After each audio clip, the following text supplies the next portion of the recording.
ഹരി ഓം ഹരി ഓം ഹരി ഓം ഹരി ഓം ഹരി ഓം ഹരി ഓം ഹരി ഓം ഹരി ഓം ഹരി ഓം ഹരി ഓം ഹരി ഓം ഹരി ഓം.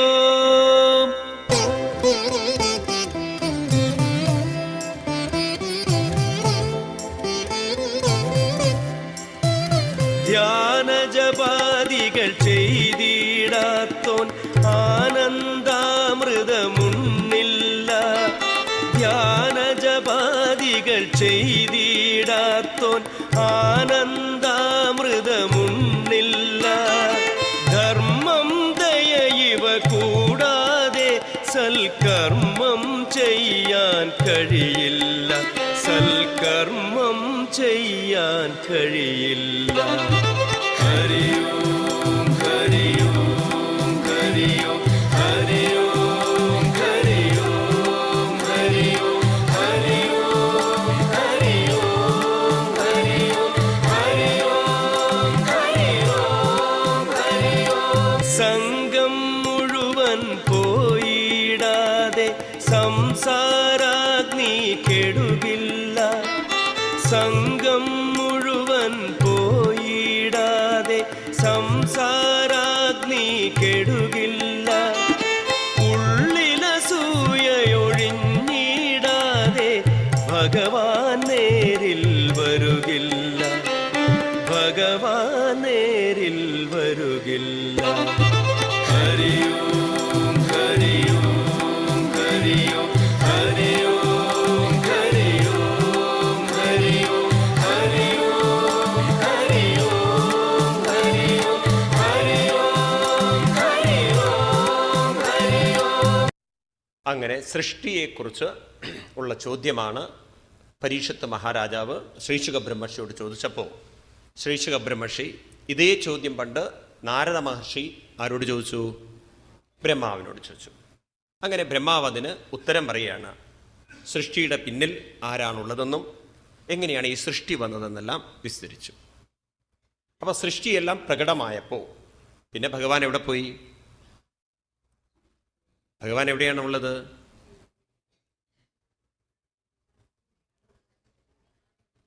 അപ്പോൾ ഒരു ചോദ്യം അവശേഷിക്കുന്നുണ്ട്. സൃഷ്ടാവ് സൃഷ്ടിക്ക് ശേഷം എന്ത് ചെയ്തു എന്നുള്ളത്. സൃഷ്ടാവ് സൃഷ്ടിക്ക് ശേഷം എന്ത് ചെയ്തു? അപ്പോൾ ഈ ഒരു കാര്യത്തെക്കുറിച്ച് എല്ലാ മതചിന്തകളിലുണ്ടല്ലോ വ്യത്യസ്ത വീക്ഷണങ്ങളുണ്ട്. ഭഗവാൻ എവിടെയാണ് ഇരിക്കുന്നത്? നമ്മുടെ ഭാരതീയ ഋഷീശ്വരന്മാർ ഭഗവാൻ എന്ന് പറയുന്ന സൃഷ്ടാവിനെ ഒരു വ്യക്തിയായിട്ടല്ല വെച്ചിരിക്കുന്നത്. ആണോ? അല്ല, എല്ലാറ്റിലും നിറഞ്ഞിരിക്കുന്ന ചൈതന്യമാണ്. അപ്പം സൃഷ്ടി എന്ന് പറയുന്നത് തന്നെ നമ്മുടെ ഋഷീശ്വരന്മാർ പറയുന്നത് ഭഗവാനിൽ അന്തർലീനമായ ശക്തി വികസിക്കലാണ്. ഏതുപോലെ? വെള്ളത്തിൽ കാറ്റിൻ്റെ ശക്തി കൊണ്ട് വെള്ളം തന്നെ നീർപ്പോളയാവുന്നു, ഒരു ബബിളാവുന്നു. അപ്പം കാറ്റിൻ്റെ ശക്തി കൊണ്ട് വെള്ളം നീർപ്പോളയാകുന്നത് പോലെയാണ് ഇവിടെ ഈ കാണുന്ന സൃഷ്ടികളെല്ലാം. എന്ന് വെച്ചാൽ എന്താർത്ഥം?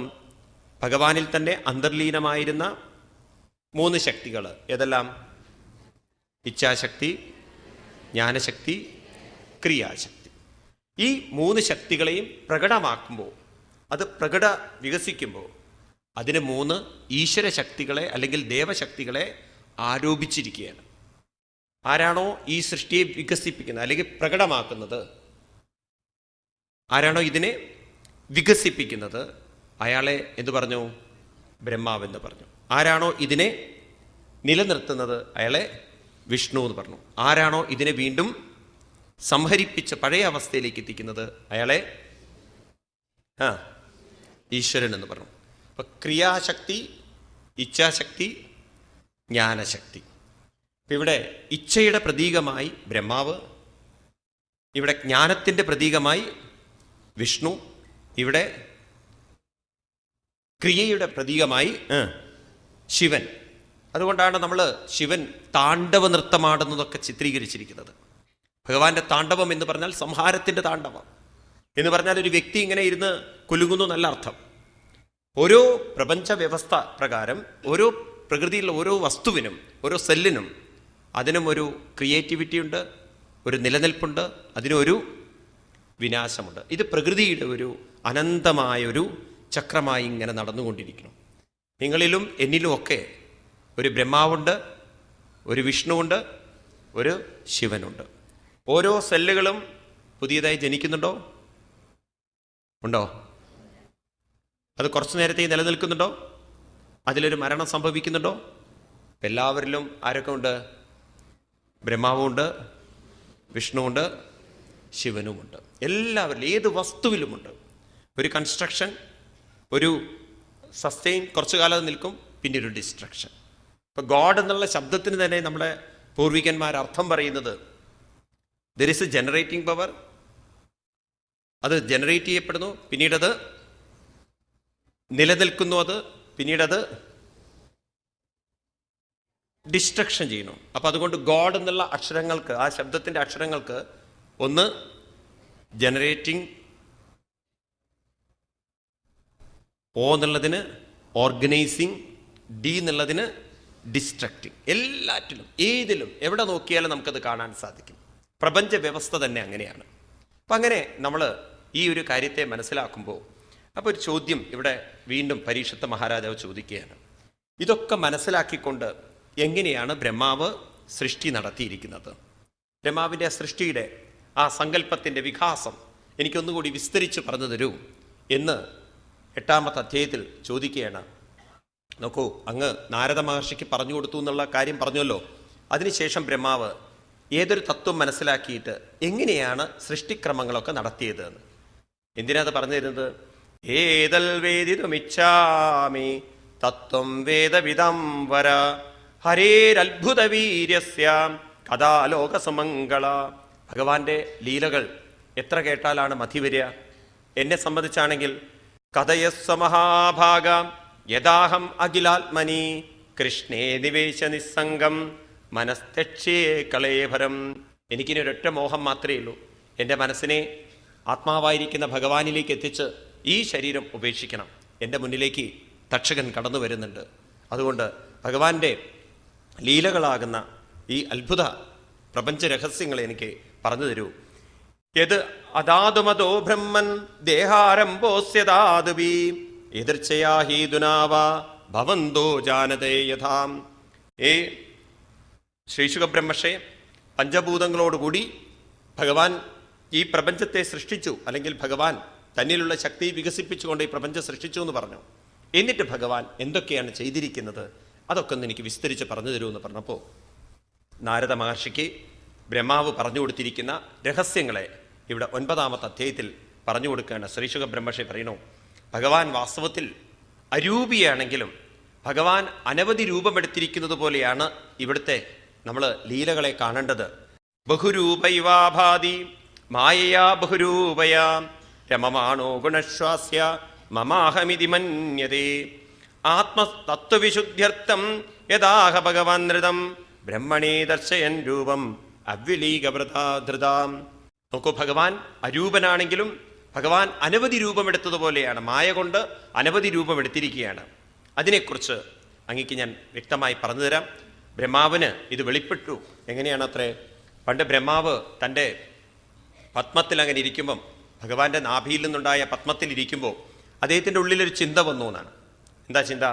എവിടുന്നോ ഒരു ശബ്ദം കേട്ടു അത്രേ. എന്താ ശബ്ദം? സ ആദിദേവോ ജഗദംബരോ ഗുരു സ്വതിഷ്ണ്യമാസ്തായ സൃക്ഷേക്ഷത താം നാദികച്ചൽ ദൃശമത്ര സമ്മതം പ്രപഞ്ച നിർമ്മാണ പിതൃയയാഭവൽ. എവിടുന്നാണ് ഭഗവാനെ ഈ പ്രപഞ്ച നിർമ്മാണം ഞാൻ ആരംഭിക്കേണ്ടത് എന്നിങ്ങനെ ചിന്തിച്ചപ്പോ സ ചിന്തയന്ത്യക്ഷരമേകതാംബസി ആശ്രുണോ ദീർഘദിതം വജോ വിഭോ സ്പർശേഷിയൽ ഷോഡശമേഘവിംശം നിഷ്കിഞ്ചനാനം നൃപയൽ ധനം വിദു. അതേ ഇങ്ങനെ താമരയുടെ മുകളിലിരിക്കുമ്പോൾ 2 അക്ഷരം കേട്ടു എന്നാണ്. എന്താണ് അത്ര കേൾക്കുന്നത്? ദൈ അക്ഷരം. ഏതൊക്കെയാണ് അത്ര കേൾക്കുന്നത്? 2 ഒന്ന് ഷോഡശം ഏകവിംശം എന്ന് വെച്ചാൽ 16-21 16-21 എന്ന് കേട്ടു. ബ്രഹ്മാവ് വിചാരിച്ചു, ആരവിടെ മാത്തമാറ്റിക്സ് പഠിപ്പിച്ചിരിക്കുന്നത്? ആരാ 16:21 എന്ന് പറയുന്നത്? അപ്പം അദ്ദേഹത്തിന് മനസ്സിലായി സ്പർശേഷു, ഇത് സ്പർശാക്ഷരങ്ങളാണ്. അതായത് അക്ഷരങ്ങളിൽ സ്വരാക്ഷരങ്ങളും വ്യഞ്ജനാക്ഷരങ്ങളും. അങ്ങനെ വ്യഞ്ജനാക്ഷരങ്ങളിൽ 16:21 എന്ന് എടുത്തു നോക്കിക്കഴിഞ്ഞാൽ എന്താണ് അത്രേ കിട്ടുക? ത പ ത പ ത പ. ഇതാണത്രേ മനസ്സിലാക്കിയ അദ്ദേഹത്തിന്. ഇതാണ് നിഷ്കിഞ്ചനാനം നൃപയദ്ധനം, വിവേകികളായിട്ടുള്ള ആളുകളുടെ സമ്പത്താണിതെന്ന് മനസ്സിലാക്കി. എന്ന് വെച്ചാൽ എന്താ അർത്ഥം? തപസ് വേണം, തപസ് വേണം. അങ്ങനെ ബ്രഹ്മാവ് ആ പത്മത്തിൻ്റെ ഉള്ളിലൂടെ ഇറങ്ങിച്ചെന്നു, താമരത്തണ്ടിൻ്റെ ഉള്ളിലൂടെ ഇറങ്ങിച്ചെന്നു. അതിൻ്റെ ഉള്ളിലൂടെ എത്രയോ വർഷം തപസ് ചെയ്ത് ചെല്ലുമ്പോൾ അതിനൊരു തമാശയുണ്ട്. ബ്രഹ്മാവിന് 4 തലയാണല്ലോ. ഈ താമരത്തണ്ട് നോക്കിക്കഴിഞ്ഞാൽ അതിൽ 4 ഓട്ടകളുണ്ട് അത്രേ. അതെന്താണത്രേ കാരണം? ബ്രഹ്മാവിൻ്റെ തല പോയതാണെന്ന്. ഇങ്ങനെ ബ്രഹ്മാവ് അതിലൂടെ ഇറങ്ങിച്ചെന്നു. ഇറങ്ങിച്ചെന്നിട്ട് അവിടെ ചെല്ലുമ്പോൾ കാണുന്നത് 1000 ഫണങ്ങളുള്ള അനന്തരൂപത്തെ കാണാണ്. ദദർശതത്രാഖില സത്വദമ്പതിം ശ്രിയപ്പതിം യജ്ഞപതിം ജഗൽപതിം സുനന്ദനന്ദ പ്രബലാർഹണാദിബി സ്വഭാഷതമുഖ്യൈ പരിസേവിതം വിഭും. ആ ഭഗവാനെ കണ്ട് സാഷ്ടാംഗം നമസ്കരിച്ചു. 1000 ഫണങ്ങളുള്ള അനന്തന്റെ മുകളിൽ ഭഗവാൻ കിടക്കുന്നത് കണ്ട് നമസ്കരിച്ചു എന്നാണ്. നനാമപാദാംബുജം. ഉടനെ തന്നെ ഭഗവാൻ കൈപിടിച്ചുകൊണ്ട് ബ്രഹ്മാവിന് ഉപദേശിക്കുന്നതാണ് ഭാഗവതത്തിൻ്റെ മൂലഭാഗവതമായിരിക്കുന്ന ചതുശ്ലോകി ഭാഗവതം. ഇതാണ് ഇന്ന് നമുക്കിവിടെ പറയാനുള്ള വിഷയം. അപ്പോൾ ഭഗവാൻ ബ്രഹ്മാവിനോട് പറയാണ്. ബ്രഹ്മാവ് ഭഗവാനോട് പറഞ്ഞു, ഭഗവാനെ, എനിക്ക് അവിടുത്തെ തത്വം മനസ്സിലാക്കി തന്ന് ഈ സൃഷ്ടികളൊക്കെ ഞാൻ നടത്തുമ്പോൾ അതിലൊന്നും ഞാൻ പെട്ടുപോകരുത്. അതാണ് എനിക്ക് വേണ്ടത്. തഥാപിനാദമാനസ്യ നാഥനാദയനാദിതം പരാവരേയതാരൂപേ ജാനീയം തേ തുരൂപിനാം. ഭഗവൻ ക്രീഡസ്യാമോഘസങ്കൽപ്പ ഊർണനാഭ്യതന്വതേ തഥാ തദ്വിഷയാം ദേഹി മനീഷം മയി മാധവ. ഭഗവൽ ശിക്ഷിതമഹം കരവാണിഹ്യതേന്ദ്രിത നേഹമാന പ്രജാസർഗം പദ്ധ്യേയം യദനുഗ്രഹാൽ. ഭഗവാനെ, എൻ്റെ സൃഷ്ടിയിലൊന്നും ഞാൻ പെട്ടുപോകരുത്. എന്ന് വെച്ചാൽ ഈ സൃഷ്ടി എനിക്ക് തന്നെ ഒരു ഭാരമാവരുത്, എനിക്ക് തന്നെ ഒരു ബുദ്ധിമുട്ടാവരുത്. അപ്രകാരം സൃഷ്ടി ചെയ്യാനുള്ള വിവേകം എനിക്കുണ്ടാവാൻ എന്നെ ഉപദേശിച്ചാലും എന്ന് പറഞ്ഞപ്പോൾ ഭഗവാൻ ജീവിതത്തിൻ്റെ രഹസ്യം ആ ബ്രഹ്മാവനായി ഉപദേശിക്കപ്പെട്ടു. അതാണ് ചതുശ്ലോകി ഭാഗവതം. ഇനി ശ്രദ്ധിക്കണേ, ചതുശ്ലോകി എന്ന് പറഞ്ഞാൽ തന്നെ എത്രയാണ്? 4 ശ്ലോകങ്ങളെ ചതുശ്ലോകി. ഇതാണ് അത്രേ ഭാഗവതത്തിൻ്റെ മൂലഭാഗവതമായി പറയപ്പെടാറ്. ഭാഗവതം എന്ന് പറഞ്ഞാൽ ചതുശ്ലോകി ഭാഗവതമാണ്. ഇത് ഭഗവാൻ തന്നെ ആർക്ക് പറഞ്ഞു കൊടുത്തു? ബ്രഹ്മാവിന് ഉപദേശിക്കപ്പെടുത്തു. ഇവിടെ ബ്രഹ്മാവിന് ഉപദേശിക്കുക എന്ന് പറഞ്ഞാൽ സൂക്ഷ്മമായി മനസ്സിലാക്കേണ്ടത്, ഏതൊരു മനസ്സിലാണോ വിവേകമുള്ളത്, ഏതൊരു മനസ്സിലാണോ തപസ്സുള്ളത്, ഏതൊരു മനസ്സിലാണോ ജിജ്ഞാസയുള്ളത്, അങ്ങനെയുള്ള മനസ്സിന് അത് ഭഗവാനിൽ നിന്നും വെളിപ്പെട്ടു എന്നാണ്. നമ്മളെപ്പോഴും ഉണ്ടല്ലോ, നമ്മുടെ പൂർവികന്മാർ കഥ പറയുമ്പം രൂപങ്ങളെ വെച്ചിട്ടാണ് കഥ പറയുക. അപ്പം നമ്മൾ മനസ്സിലാക്കേണ്ടത് ഒരു വ്യക്തിക്ക് ഉപദേശിച്ചു കൊടുത്തു എന്നല്ല. ഉദാഹരണത്തിന് ന്യൂട്ടന്റെ തലയിൽ ആപ്പിൾ വീണു. അദ്ദേഹത്തിൻ്റെ തലയിൽ ആപ്പിൾ വീണപ്പോൾ അദ്ദേഹത്തിന് ഗ്രാവിറ്റേഷൻ ഫോഴ്സ് അദ്ദേഹത്തിന് അറിയാൻ സാധിച്ചു. ആര് പറഞ്ഞു കൊടുത്തു? പുറമേ നിന്ന് ഒരാൾ വന്ന് പറഞ്ഞു കൊടുത്താണോ? എവിടുന്ന് കിട്ടി? ആ അറിവ് നേരത്തെ ഉണ്ടായിരുന്നു, പക്ഷെ അദ്ദേഹത്തിനത് ആ സമയത്ത് വെളിപ്പെട്ടു എന്നാ പറയാ. അങ്ങനെയാണല്ലോ നമ്മൾ ഡിസ്കവറി എന്നുള്ള വാക്ക് ഉപയോഗിക്കുന്നത്. ഇതുപോലെ ആരുടെ മനസ്സാണോ വിവേകത്തോടുകൂടി ഭഗവാനിലേക്ക് ചെന്ന് ചെല്ലുന്നത്, അവരുടെ മനസ്സിൽ ഇതെല്ലാം വെളിപ്പെടുന്നതാണ്. വളരെ ശ്രദ്ധിക്കണേ ഈ പ്രയോഗം, ഈ വെളിപ്പെടുക എന്ന് പറയുന്നത്. ഭഗവാൻ നമുക്കൊരു വഴികാട്ടിയാണ്. എല്ലാവരുടെ ഉള്ളിലും ഇരിക്കുന്ന ഭഗവാൻ അവർക്കൊരു വഴികാട്ടിയാണ്. ആരുടെ മനസ്സാണോ ആ ഭഗവാനിലേക്ക് പ്രേമത്തോടുകൂടി ചെല്ലുന്നത്, അവർക്ക് ജീവിതത്തിൽ എങ്ങനെയാണ് മുന്നോട്ട് പോകേണ്ടതെന്ന വഴി എവിടെ തെളിഞ്ഞു കിട്ടും? പുറമേ നിന്നൊരാൾ പറഞ്ഞു തരില്ല. ഇത് അവരുടെ ഉള്ളിൽ തന്നെ അവർക്ക് ബോധ്യപ്പെടുന്നു പറയാണ്. ഭഗവാൻ വളരെ വ്യക്തമായി ഗീതയിൽ ഇത് പറയുന്നുണ്ട്.